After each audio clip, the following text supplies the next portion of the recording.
Okay, so that's nicely dry. I've just mixed up a little bit more of the alizarin crimson. You just see how much you actually use.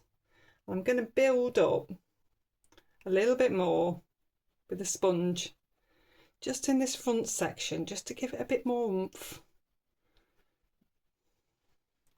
See, that's coming forward. Every time I do this, it's bringing it forward, more forward. I'm going to do the same with this tree, but not that tree. At the minute, they just look like blobs in the sky, but as soon as we get some branches in, it all comes together. I'm going to actually pick up a little bit of the neat alizarin crimson. Bring that through as well. Just be careful you don't get a big heavy blob. That's just going to bold that up a little bit more.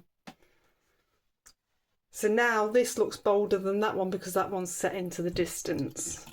Okay, I'm going to dry this one off and we'll come on to the branches and trunks.